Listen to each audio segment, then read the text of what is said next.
السلام علیکم عزیز طلباء، آج ہم 12ویں کلاس کا سبق نمبر 11 جس کا عنوان ہے مواصلات کے جدید ذرائع، آج ہم اس کی مشق کر رہے ہیں۔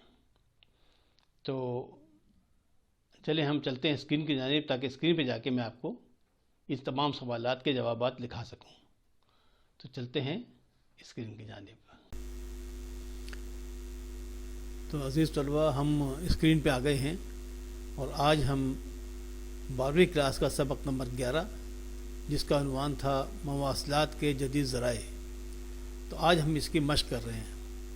تو چلیں چلتے ہیں سوالات کی جانب۔ سوال نمبر ایک میں پوچھا ہے کہ مندرجہ ذیل سوالوں کے مختصر جواب دیجیے۔ اب اس میں جز الف ہے کہ قدیم زمانے میں ایک دوسرے کو خط کیسے بھیجے جاتے تھے۔ اس کا جواب ہے کہ زمانے قدیم میں خط بھیجنے کے لیے قاصد بھیجے جاتے تھے، پھر گھوڑ سواروں کے ذریعے ایک منزل سے دوسری منزل اور اسی طرح مزید آگے تک پیغام رسانی کی جاتی تھی۔ اس کا جز ب ہے کہ ابتدائی مسلمان حکمرانوں نے پیغام رسانی کے لیے کون سا جداگانہ محکمہ قائم کیا تھا۔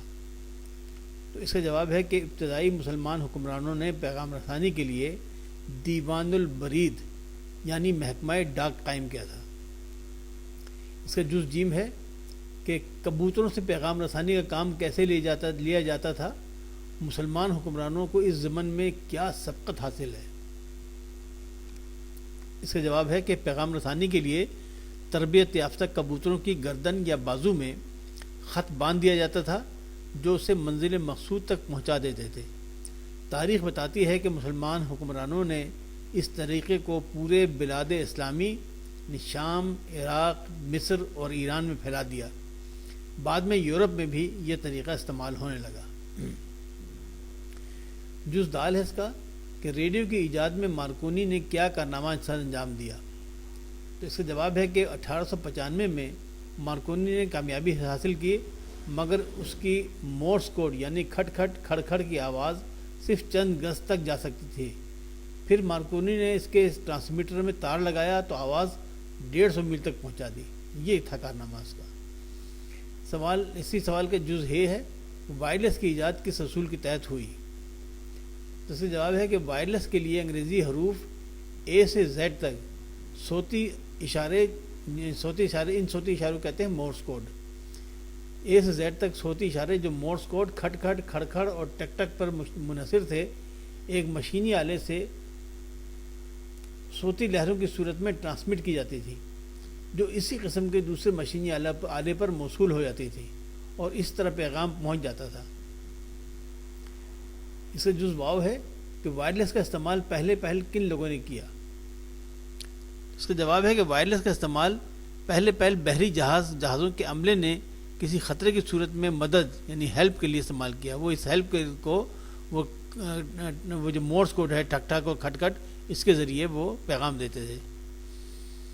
اس کا اگلا جز ہے جز یہ کہ ریڈیو کی ایجاد سے طیاروں کو کیا فائدہ پہنچا۔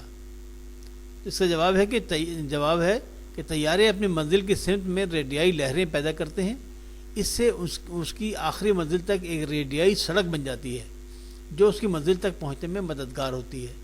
ہوائی اڈوں پر لگے ہوئے راڈار بھی ان لہروں سے طیاروں کی پرواز پر نظر رکھتے ہیں۔ اگلا جز ہے کہ ٹیلی ویژن کس اصول کے تحت کام کرتا ہے۔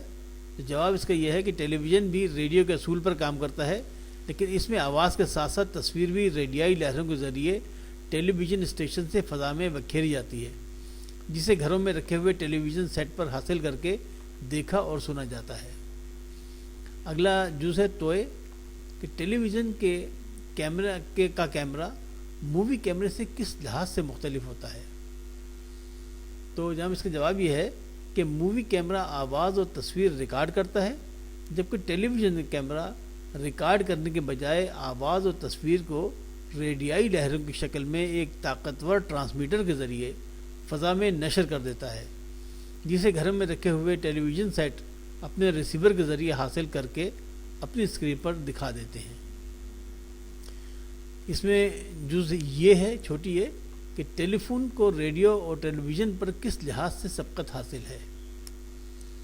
تو اس کا جواب ہے کہ ٹیلی فون کو ریڈیو اور ٹیلی ویژن پر اس لحاظ سے سبقت حاصل ہے کہ یہ دو طرفہ پیغام رسانی کے لیے استعمال ہوتا ہے اور یہ نجی ضرورتوں کے لیے بھی استعمال ہوتا ہے، جبکہ ریڈیو اور ٹیلی ویژن یک طرفہ پیغام رسانی کا ذریعہ ہے۔ تو یعنی آپ جو ہے ٹیلی فون ظاہر ہے اس پہ آپ بات کرتے بھی ہیں اور سنتے بھی ہیں، جبکہ ریڈیو اور ٹیلی ویژن جو ہیں وہ صرف ایک طرف، یعنی جو کچھ وہاں نشر ہوگا وہ خالی آپ سن سکتے ہیں، اپنا پیغام ریڈیو ٹیلی ویژن کے ذریعے آپ نہیں بھیج سکتے۔ یہ فرق ہے۔ کاف، اس کا جز کاف ہے، موبائل ٹیلی فون کس اصول کے تحت کام کرتا ہے؟ تو اس کا جواب ہے کہ موبائل ٹیلی فون وائرلیس اور ٹیلی فون کا امتزاج ہے اور اسی اصول پر کام کرتا ہے، یعنی جس اصول پہ ٹیلی فون اور وائرلیس کام کرتے ہیں اسی اصول پہ موبائل ٹیلی فون بھی کام کرتا ہے، لیکن اس میں دونوں چیزیں استعمال ہوتی ہیں۔ بلکہ آج کل تو یہ ٹیلی فون وائرلیس، ٹیلی ویژن اور کمپیوٹر کا مجموعہ ہے اور ٹرانسمیٹر، ریسیور، کیمرہ اور پروسیسر پر مشتمل ہے۔ یہ تقریباً ایک لحاظ سے دیکھا جائے تو یہ پورا ایک کمپیوٹر ہے۔ کمپیوٹر کس اصول پر کام کرتا ہے؟ کمپیوٹر سے جواب اس کا یہ ہے کہ کمپیوٹر سے کیا جانے والا سوال جواب حاصل کرنے کے لیے ٹائپ کرنے کے طریقے پر اس کے ان پٹ، یعنی مدخل، اردو میں مدخل کہتے ہیں ان پٹ کو، ان پٹ یونٹ میں ڈال دیا جاتا ہے، جہاں وہ سوال برقی لہروں کی شکل میں تبدیل ہو کر اس کے پروسیسنگ یونٹ میں مقناطیسی فیتے کے ذریعے پہنچتا ہے۔ پروسیسنگ یونٹ کے کئی حصے ہوتے ہیں جن میں سے ایک میموری ہے۔ میموری سوال کو حسابی یونٹ میں پہنچا دیتی ہے، وہاں اس کا جواب تیار ہوتا ہے اور پھر کمپیوٹر کے آؤٹ پٹ یعنی وہ مخرج پر نمودار ہوتا ہے، جہاں سے جواب کو مقناطیسی فیتے پر یا اسکرین پر یا کاغذ پر حاصل کیا جاتا ہے۔ مطلب کہ جب آؤٹ پٹ آپ پر آ گیا تو اب آپ اس کو پرنٹ بھی کر سکتے ہیں، اس کو آپ سیو بھی کر سکتے ہیں اور اسکرین پر آپ اس کو دیکھ بھی سکتے ہیں۔ اسی سوال کا جز میم ہے کہ ٹیلی فیکس کسے کہتے ہیں؟ اس کے ذریعے خط بھیجنے کا طریقہ بیان کیجیے۔ تو اس کا جواب یہ ہے کہ ٹیلی فیکس مواصلات کا وہ نظام ہے جس کے ذریعے بھیجنے والے کے خط کی فوٹو کاپی حاصل کرنے والے کے ہاتھ میں چند لمحوں میں پہنچ جاتی ہے۔ اسے ٹیلی پرنٹر یا ٹیلی گرام پر یہ فوقیت حاصل ہے کہ یہ بھیجنے والے کے خط کو اس کی اپنی تحریر کی شکل میں جوں کا توں پہنچا دیتی ہے۔ یعنی اگر آپ وہ اپنے ہاتھ سے خط لکھے، اپنی تحریر میں لکھے اپنے پین سے اور اس کو فیکس میں ڈالے تو وہ ویسے ہی وہاں پہنچ جائے گی، اور اگر حاصل کرنے والا بھیجنے والے کی تحریر کو پہچانتا ہے تو اسے یہ فوراً معلوم ہو جاتا ہے کہ خط اصلی ہے یا جعلی۔ اس کا یہ فائدہ ہے۔ اچھا، اب آگے چلیے کہ فیکس بھیجنے کا طریقہ یہ ہے کہ بھیجنے والے کے خط کو فیکس مشین میں ڈالا جاتا ہے اور پھر حاصل کرنے والے کی، یعنی جس کو فیکس آپ بھیج رہے ہیں اس کی مشین کو، حاصل کرنے والے کی فیکس مشین کا نمبر ٹیلی فون کی طرح ڈائل کیا جاتا ہے۔ نمبر ملنے کے بعد خط آہستہ آہستہ مشین میں داخل ہونے لگتا ہے۔ بھیجنے والی مشین میں ایک فلورسنٹ لیمپ ہوتا ہے جو خط پر تیز روشنی ڈالتا ہے تو تحریر منعکس ہو کر لائٹ سینسر پر پڑتی ہے۔ لائٹ سینسر اس عکس کو برقی لہروں میں تبدیل کر دیتے ہیں۔ یہ لہریں اب ایمپلیفائر میں پہنچ کر طاقت حاصل کر کے فضا میں بکھر جاتی ہیں اور پھر حاصل کنندہ کی فیکس مشین کا ایمپلیفائر اور سینسر ان برقی لہروں کو روشنی کی لہروں میں تبدیل کرتے ہیں۔ ہزاروں میل دور ہونے کے باوجود بعین ہی اس تحریر یا تصویر کی فوٹو کاپی کی شکل میں ایک تھرمل پیپر پر چھپ کر آہستہ آہستہ باہر آ جاتی ہے۔ تو یہ جناب فیکس مشین کا کام ہے۔ اب آپ کے اس میں سوالات میں سوال نمبر 2 ہے کہ مندرجہ ذیل میں سے مناسب الفاظ کا انتخاب کرتے ہوئے خالی جگہ پر کیجیے۔ ایمپلیفائر، جان بیئرڈ، بحری جہازوں، دیوان البرید، 1,86,000 میل، 3 لاکھ کلومیٹر۔ الف ہے، الف میں پوچھا ہے کہ اس کے لیے ایک جزگانہ محکمہ قائم کر دیا تھا جو ڈیش کہلاتا تھا، تو اس ڈیش میں کیا آئے گا؟ دیوان البرید، یعنی محکمہ ڈاک۔ اب اس کا جز بے ہے کہ ریڈیائی لہروں کے سفر کی رفتار ڈیش فی سیکنڈ ہے۔ کتنی ہے؟ 1,86,000 میل فی سیکنڈ۔ اس کا جز جیم ہے، ڈیش آوازوں کی لہروں کو طاقتور بنا دیتا ہے۔ کیا اس میں، اس ڈیش میں کیا آئے گا؟ ایمپلیفائر۔ ایمپلیفائر آواز کی لہروں کو طاقتور بنا دیتا ہے۔ اب اس کا جز دال ہے کہ وائرلیس کو سب سے پہلے ڈیش کے درمیان پیغام رسانی کے لیے استعمال کیا گیا۔ اس دیش میں کیا آئے گا؟ بحری جہازوں. وائرلیس کو سب سے پہلے بحری جہازوں کے درمیان پیغام رسانی کے لیے استعمال کیا گیا. جز ہے اس کا کہ ٹیلی ویژن ڈیش نے ایجاد کیا. یہاں کیا آئے گا؟ جان بیئرڈ نے ایجاد کیا. اب سوال نمبر 3 میں پوچھا ہے انہوں نے کہ اس سبق میں جن جن سائنسدانوں یعنی موجودوں کا نام آیا ہے ان کی ایک فہرست مرتب کیجیے. تو وہ ہم نے آپ کے لیے لکھ دیا ہے کہ جن کے نام آیا ہے تو جس طرح شروع سے آخر تک ہیں وہ اس طرح اسی ترتیب سے ہم نے لکھ دیا ہے. پہلے Marconi, doctor Fleming, Hertz, Maxwell, Bardeen, Brattain اور جان بیئرڈ. یہ وہ سائنسدان ہیں جنہوں نے مواصلات کے شعبے میں کام کیا. اگر آپ آگے چلیے، سوال نمبر 4 ہے کہ درج ذیل جملوں کو رموز اوقاف کی علامتوں کا درست استعمال کر کے دوبارہ تحریر کیجیے. اب یہ رموز اوقاف کیا ہوتے ہیں؟ یہ رموز اوقاف ہوتے ہیں مختلف قسم کی کسی فقرے میں جو وہ ہوتے ہیں نا اشارے، جس سے پتہ چلے کہ کہاں آپ نے رکنا ہے اور کہاں آپ نے آگے چلنا ہے. تو یہ ان کو کہتے ہیں رموز اوقاف. اس میں سوال نشان بھی ہو سکتا ہے، سکتہ بھی ہو سکتا ہے، اور جناب سکتہ کے علاوہ رابطہ جیسے 2 ڈاٹ ہوتے ہیں وہ بھی ہو سکتا ہے. سکتہ جو کہتے ہیں کہ ہلکے سے قومے کو، اور رابطہ ہوتا ہے 2 ڈاٹ. اچھا، اسی طرح جو انورٹڈ کاماز جسے کہتے ہیں وہ بھی ہوتے ہیں. اس سے پتہ چلتا ہے کہ یہ کسی کی چیز کی بات کو آپ بیان کر رہے ہیں. تفصیلیہ بھی ہوتا ہے. تفصیلیہ ہوتا ہے 2 ڈاٹ اور 1 ڈیش جو ہوتا ہے اس کو کہتے ہیں تفصیلیہ. وہ بھی یہ اوقاف میں آتے ہیں. قوسین بھی آتے ہیں، یعنی آپ کسی چیز کو ظاہر کرنے کے لیے کہ بھئی یہ مخصوص چیز ہے تو وہ آپ اس پہ وہ کہتے ہیں بریکٹ لگاتے ہیں، آگے پیچھے بریکٹ لگاتے ہیں، اسے قوسین کہتے ہیں. واوین بھی ہیں. واوین وہی انورٹڈ کاماز جسے کہتے ہیں وہ واوین کہلاتے ہیں. اسی طرح جناب ندائیہ یا فجائیہ، وہ ایک چھوٹا سا الف ہوتا ہے، اس کے نیچے 1 ڈاٹ ہوتا ہے، اسے کہتے ہیں ندائیہ یا فجائیہ. اس طرح نقطے ہوتے ہیں ڈیش ڈیش ڈیش سے آپ جہاں خالی آپ خانے پور کرتے ہیں وہاں ڈیش ڈیش ڈیش لگا ہوتا ہے. اچھا جی، تو یہ ہیں تمام مختلف رموز اوقاف. اب اس میں سوال الف تھا کہ دن ہو کہ رات، سفر ہو کہ حضر، خلوت ہو یا جلوت، خلوت ہو یا جلوت، انسان کو چاہیے کہ وہ خدا کو نہ بھولے. اب یہ فقرہ تو صحیح ہے، لیکن اس میں جو انہوں نے جو رموز اوقاف جو اوقاف ہیں ان میں وقفے جہاں پہ کرنا ہے وہ نہیں لگائے. تو اب ہم نے چلے یہاں لگائے. دیکھیں الف جو ہے یہ اگر آپ پڑھ رہے ہوں تو دن ہو کے رات، یہاں ایک چھوٹا کام آئے گا. آگے ہے سفر ہو کے حضر، یہاں بھی ایک کام آئے گا. پھر ہے خلوت ہو یا جلوت، یہاں بھی ایک کام آئے گا. اس کے بعد آپ نے آگے لکھنا ہے کہ انسان کو چاہیے کہ وہ خدا کو نہ بھولے، اور آگے اس میں چھوٹا سا ایک ڈیش لگانا تاکہ یہاں پہ آپ کی تحریر ختم ہو گئی، سکتا آ گیا.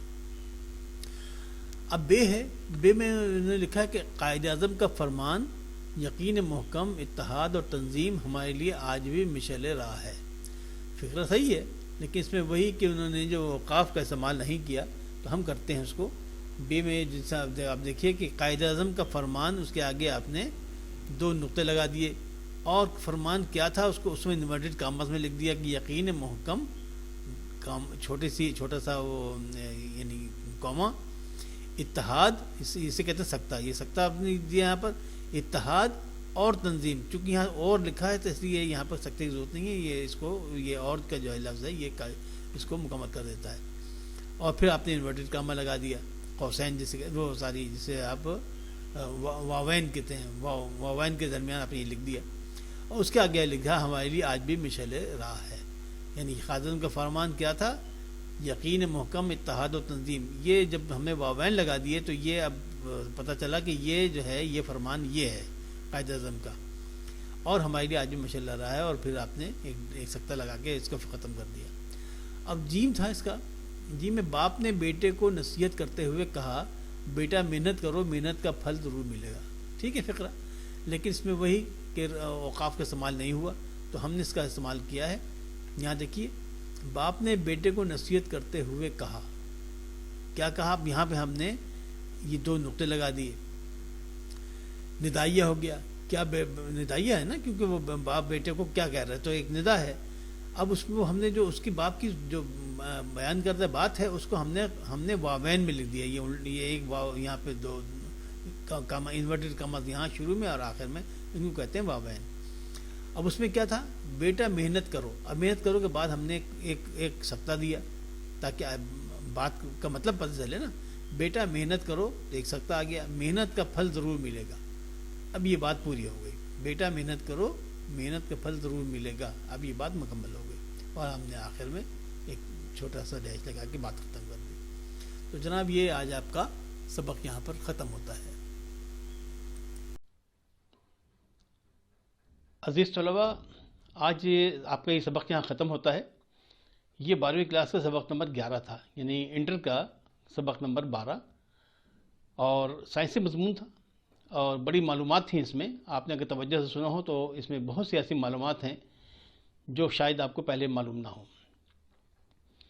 کیونکہ ویسے تو آپ کو دیکھیں موبائل آپ کے ہاتھ میں ہے، مواصلات کا ذریعہ ہے، لیکن آپ کو اس کی ہسٹری کا نہیں پتہ کہ یہ کہاں سے شروع ہوا، کیا چیز شروعات ہوئی، جہاں سے ہوتے ہوتے اب آپ کے ہاتھ میں ایک کمپیوٹر کی شکل میں ایک یعنی یوں سمجھیں کہ موبائل جو ہے وہ پورا کمپیوٹر ہے، جو نہ صرف آپ کے ٹیلی فون کی ضروریات پوری کرتا ہے، کمیونیکیشن کی ضروریات پوری کرتا ہے، بلکہ آپ کے ٹیلی ویژن بھی ہے، آپ کے لیے یہ ایک ریڈیو بھی ہے، آپ کے لیے کیلکولیٹر بھی ہے، آپ کے لیے یعنی آپ جتنے بھی کام کمپیوٹر سے کر سکتے ہیں تقریباً سارے تو نہیں ہوتے لیکن تقریباً سارے کام آپ اس سے لے سکتے ہیں.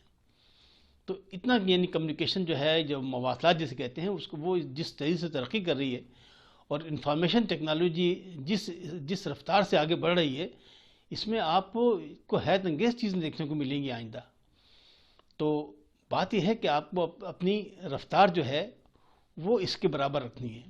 جس رفتار تیز رفتار سے دنیا آگے جا رہی ہے، اگر آپ اس رفتار کو میچ نہیں کریں گے تو پیچھے رہ جائیں گے.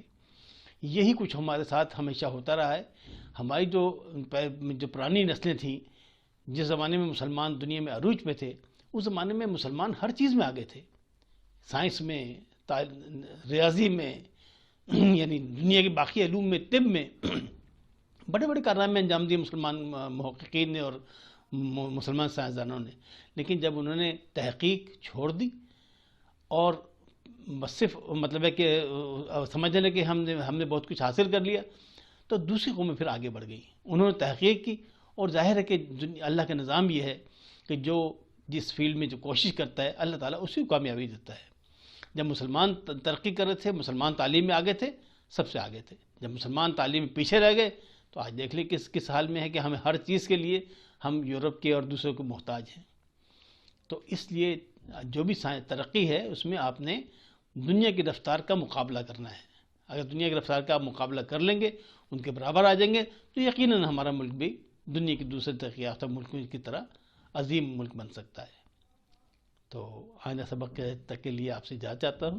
اللہ حافظ. ناصر فی امان اللہ.